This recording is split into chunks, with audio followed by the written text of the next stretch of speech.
For now, though, we are going to be jumping into game. Technically, this is game 2. Game 2 is going to be on Mothership. It looks like specifically the maps that are broken and the replays that are broken are the replays that were played on the mod. Sorry, not on the mod. Sorry, on the custom maps. So here we go. Spawning in the top left hand corner, top left side of Mothership, we have the Brood War Zerg player. We have the Brood War Zerg, the red Zerg. It is Solar for Team Falcons. And spawning in the top right hand corner, we have his opponent. We have the blue Terran player. We have the South Korean Terran, the SC2 Terran. It is Taeja. Here we go. As we are jumping into our second game. And welcome to Mothership. Mothership is a massive map here in the map pool. Large map, long rush distance by ground, 3-player spawn locations as well. And we'll see how our players will approach this. We'll see how aggressive Taeja plans on being. Let's go.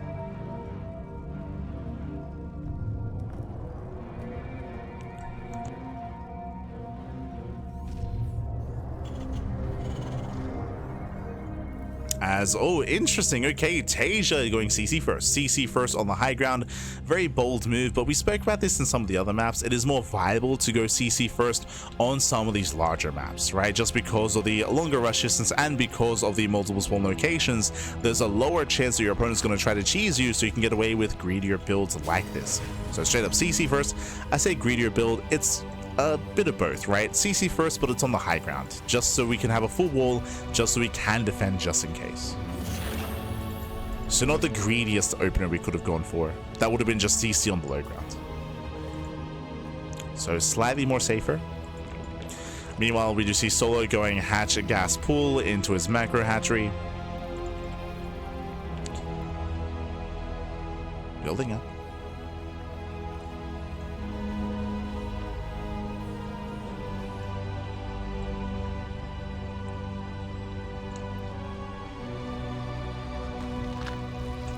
Someone else found it strange. You can build a mothership inside the mothership. True, true.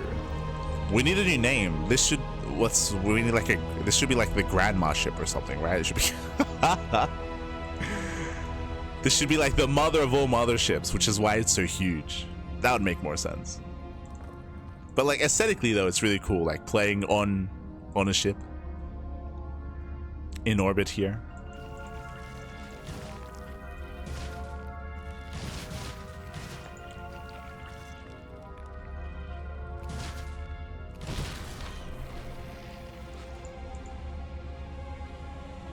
There we go. For now, I believe Solar has found Taeja.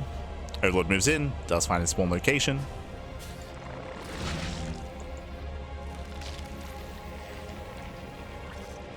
And Taeja behind this going into mech. Okay, we have a second factory on the way. Building up into mech. Solar will scout, will confirm the mech that is coming his way. Solar knows. Does get a full scout. Same time back at home is building up into Ling Hydra. Hydra Den has been thrown down. And we'll see how Solar does respond and how does it react to a mech composition, especially a battle mech style. I feel like traditionally we see Ling Hydra Queen as the answer.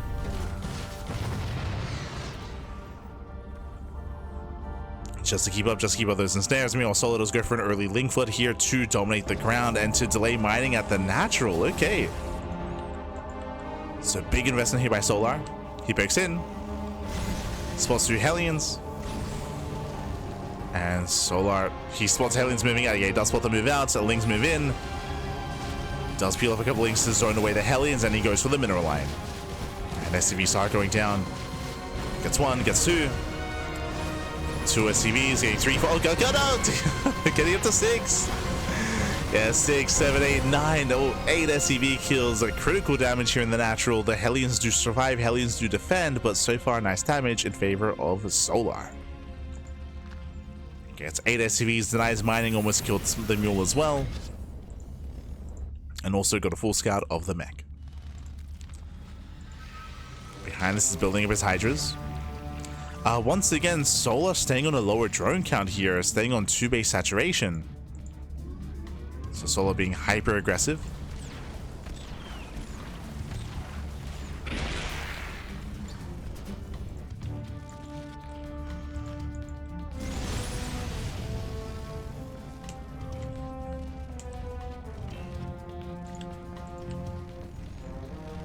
As Taeja does pull away. Solar, he spots the move outs and he's going for a backstab. Yeah, and remember, Solar's not droning. Remember, Solar, he's all in. Solar's completely all in. He's not been droning for quite some time at this point. He avoids the main army. He's going for the backstab, and back at home, there is nothing to defend. There's going to be 2 Hellions and 1 Cyclone. It's going to be 1 defensive Cyclone. The army is revealed, and Solar commits. So Solar, he's defending with the bare minimum. He defends with the bare minimum. The main army here going for the CC. Taeja, he's racing back home to defend. The CC is denied. And Solar, he breaks through. He breaks through that natural. Takes down both Hellions. Pushing into the mineral line.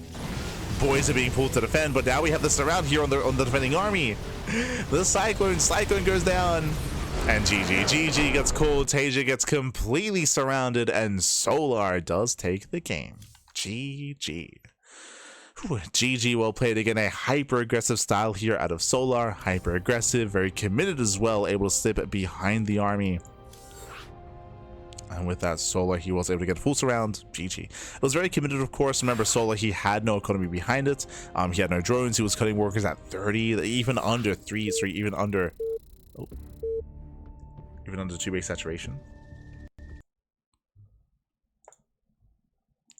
As yeah, I was just trying to check something. I was testing out some of the broken replays, but alas, they are still broken. But with that, GG well played, and Solar, he will be able to take a lead, and now we're getting ready for our next game.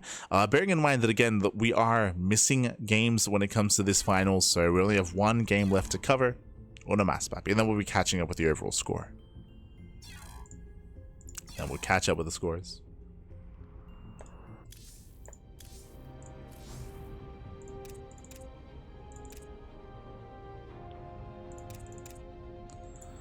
So our next game is going to be on Ruby Rock.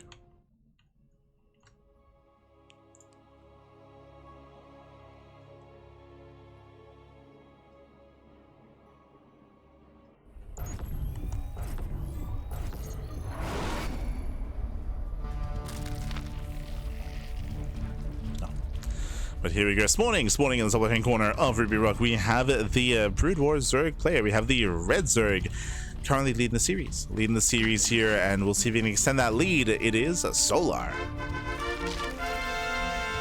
And spawning in the bottom right-hand corner, we have the SC2 Terran player. We have the Blue Terran from Atlanta, South Korea. It is Taeja. Here we go. And we're loading into Ruby Rock. Now, this map does have a little more choke points. I will say it does have a bit of a more open the 3rd and 4th base, but is less open compared to Mothership of all maps, but does have a shorter rush distance by ground. We'll see if Taeja does go into mech again, or if we have something else up our sleeve. What's the plan? What is the go-to? So now, once again, CC first. Oh, this feels quite greedy. I was okay with CC first on Mothership, and I'd be okay with it on Vermeer and some of these other larger maps. But here on Ruby Rock, this is risky. He should get away with it. It's a standard opener out of Solar, but yeah, quite some greed here by Taeja. It is quite greedy.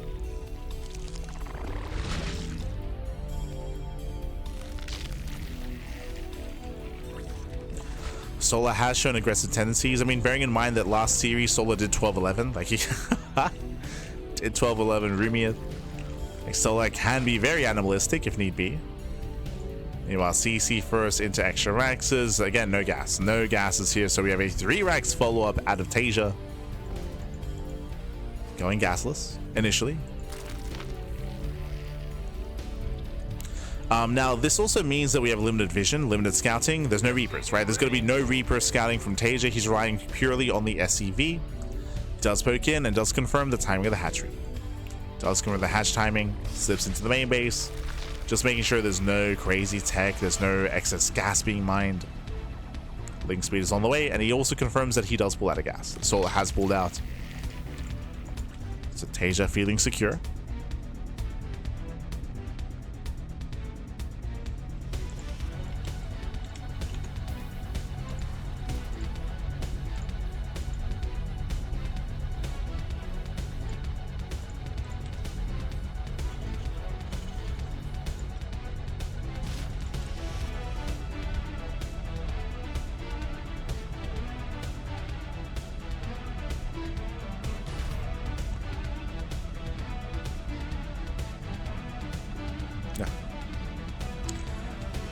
Taeja does pull away the scouting SCV. We do see Solar setting up with his own tech. Once again, going for his Hydras. So once again, Link Hydra out of Solar. Much earlier Evo Chamber. Bear that in mind for earlier +1.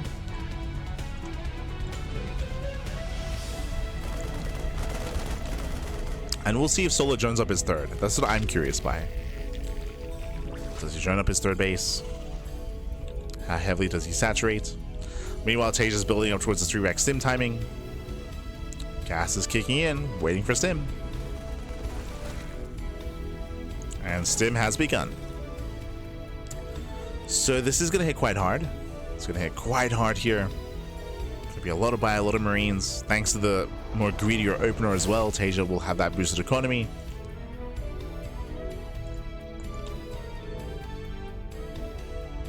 Oh, and Solar is going for +1 carapace. Okay. That will help quite a lot. Solar, he has seen the Marines and he sees more Marines. He should be aware that it's at least a 2-1-1. Whether it's 3 racks or 2-1-1, he's yet to confirm. But he knows there are no Hellions, he knows there's no factory. So Solar has an idea.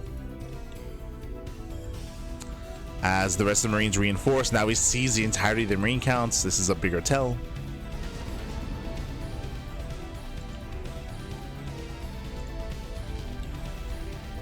Just due to the sheer numbers.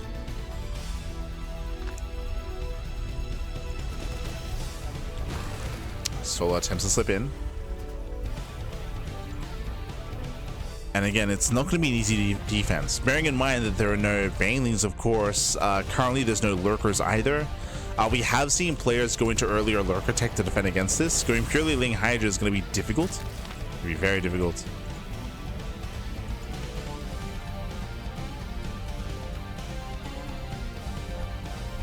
We mentioned previously that going into Spine Crawlers to help have like a secure defense is also a viable option.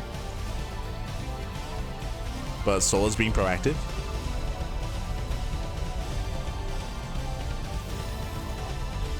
It's being proactive. Throwing up the ramp, getting us around. Yeah, nice around. Very nice setup.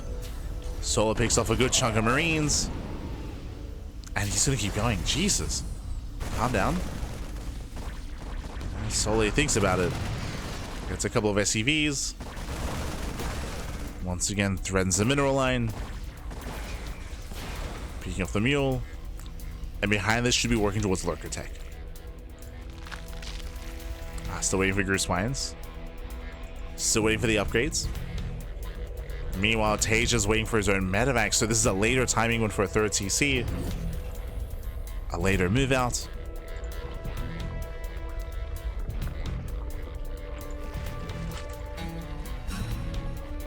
And there it is, Lurker Tech. Lurker Tech is on the way. So Solar, he needs a little bit more time for his Lurkers.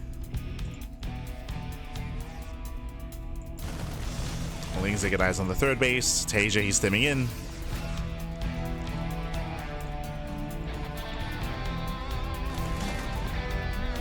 And Solar needs more time.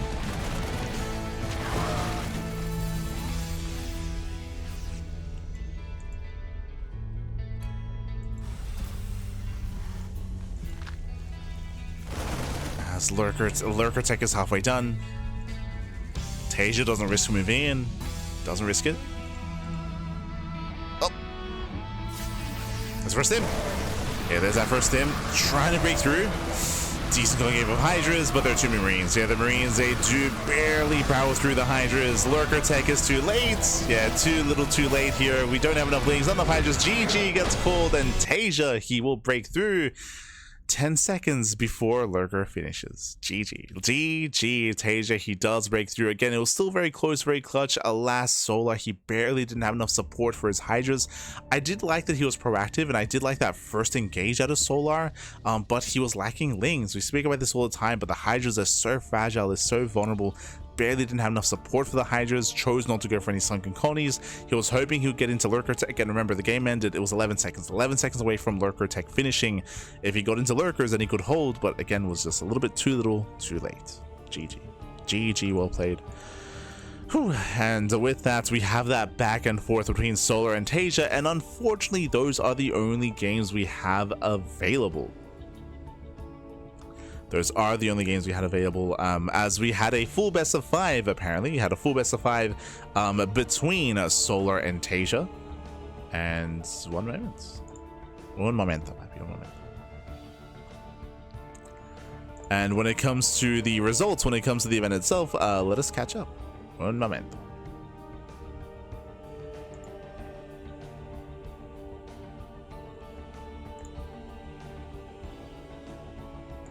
Let's catch up on the brackets. And let's catch up on what did transpire in this event. Here we go, bam. As you can see here, we had our full bracket here, our full round of 16, and even a couple of players here in the round of 32 as well. Really nice signups here, really nice setup that we did have available to us. We had Solar, he took down a Gillyman 2-1, took down Milky Cow 2-1, which we did cover, took down Rumia 3-0, and then Solar did win in the grand finals 3-1 over Taeja. Looking at the results here, it looks like Solar, he won on Vermeer, he won on Mothership. Taeja won this one game on Ruby Rock, but that was the only game that he did take, as Solar did clean up on Radion in that final game. Again, unfortunately, the games on Vermeer and Radion were broken. Like those games, the replays, I should say, the replays are broken. So if you try to load into the replays, it's not quite available. There's a bit of an issue there. So unfortunately, we weren't able to cover those games ourselves. But yes, congratulations to Solar, as it does become our champion, does win 3-1 over Taeja. A little bit unfortunate that we didn't get to cover the replays ourselves, but regardless, GG. GG, well played. When it comes to the event itself, there are some other matches that did catch my eye, like Alsop versus 3Point. 3Point is one of the stronger Zerg players in SC Evo, so for 3Point to go down early on was a big upset. I would say that MinuVK taking down Quanta was also an upset as well. Quanta is a very strong player. I got a lot of love for Quanta, you know, I got a lot of love for old mate Quanta. He's a good dear friend. Much love to Quanta. And for MinuVK to bring him down in the first round was also a big result. I know that Quanta's been less active, so that's probably a part of it. Quanta has been very inactive as of late. Same with 3Point as well. You know, with the off season of StarCraft Evolution, of the StarCraft Evolution League, you know, a lot of these players have been taking some time off, but now they're back. And now they have some time to get back in form for the next championship. So best of luck to all the players. Another big result was Milky Cow defeating Magic Turtle 2-1. That's another big win for Milky Cow early on. And of course, there were some many other results. Mang Russell over Young Yakov, very impressive. I do rate Young Yakov quite highly in SC Evo and in SC2, so shout out to Mang Russell. GG. So again, a lot of results here. Very Zerg and Terran heavy. We did have a decent amount of Protoss players like Lunacy, Rebellion, and MinuVK and Prome. No Classic though. Yeah, there was no Classic to kind of represent that Protoss flag at the highest level of play. There was no Hero or Creator either. Those are the three Protosses that do dabble in SC Evo. It's Hero, Classic, and Creator. Maybe next time. Maybe next week. Maybe next week, as of course we'll be covering StarCraft Evolution League number 17 in the coming weeks ahead. Bearing in mind, this is a bi-weekly tournament. Every fortnight, every 2 weeks, there is some SC Evo, so we should be covering that on a regular basis here on the channel. We might be able to cover some of these live, but I don't know if we can do that on a regular basis, just because I think this clashes with SDO. Like Duckling Open does clash with StarCraft Evolution, so a little bit unfortunate there. There's a little bit of clashing with our schedule, so we can't really cover this on a regular basis. But hey, we have the replays at least. We have the replays.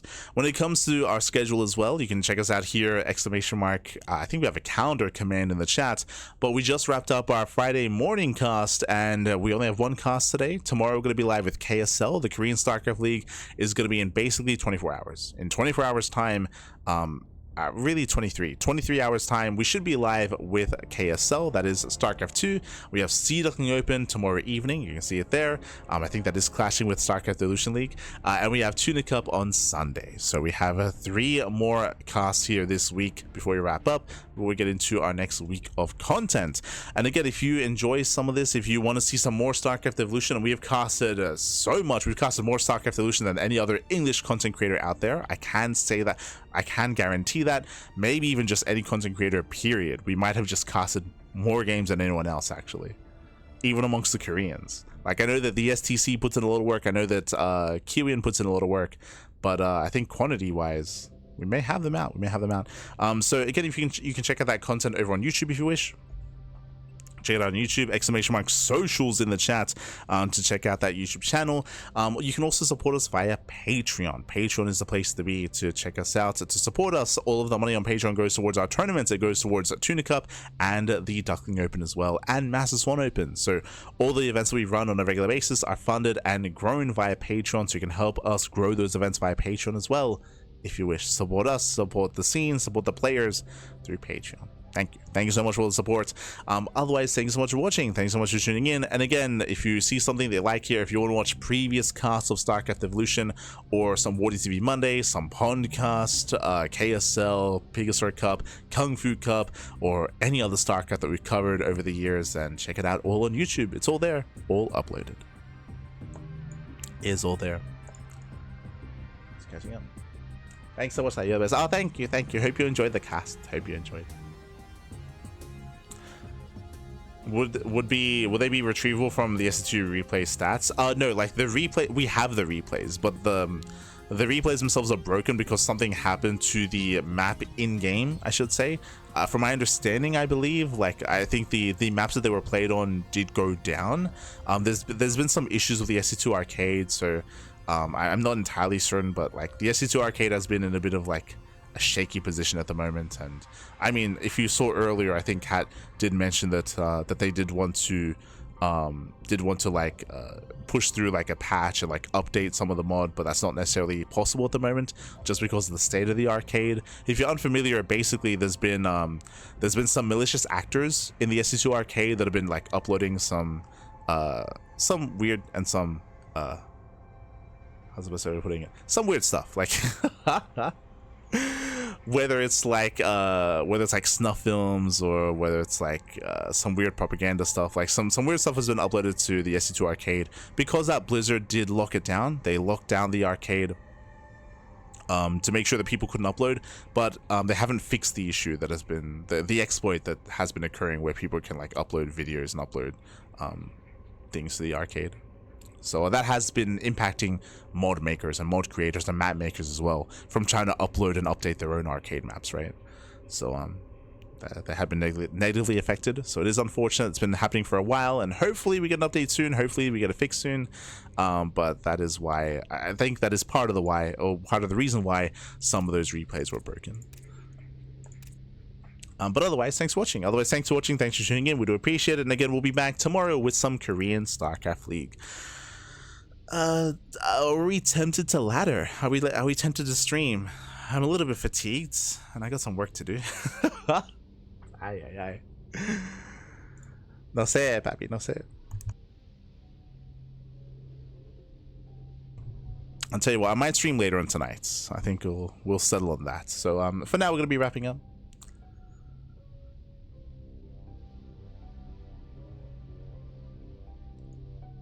Friday's been getting the Chinese servers up and running. Yeah, for sure. Understandable. But yeah, I think for now we're gonna be wrapping up. I'm gonna go get some food, gonna get a break, gonna get some rest, and gear up and get ready for tonight. I should be live tonight on my personal channel. If you're curious, !light in the chat. I do not stream on the CranKy Ducklings. We try to like distinguish between, you know, the CranKy Ducklings as like a casting channel and like our own, you know, solo content. Whether or not that's a good thing or a bad thing, hard to say. I know that others don't make that delineation, and they're able to have everything on their own channel, but here we do split things up a little bit. So if you want to follow me, you can follow me on my own personal channel. I do stream on an irregular basis. I don't really have a lot of time to stream because we're casting so much, but every now and then I go live with some Final Fantasy or with some StarCraft ladder as well, so you can check us out there if you wish. Otherwise, thanks for watching.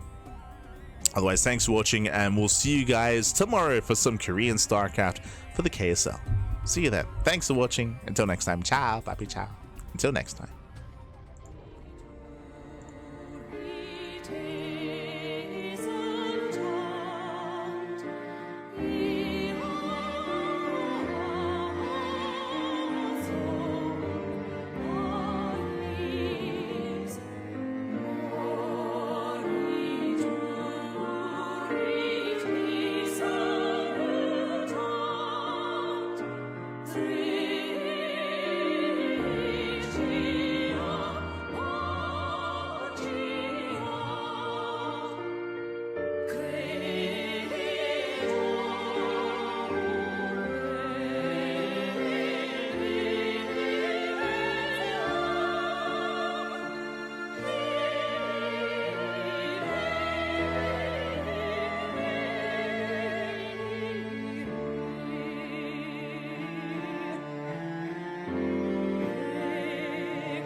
Thank you.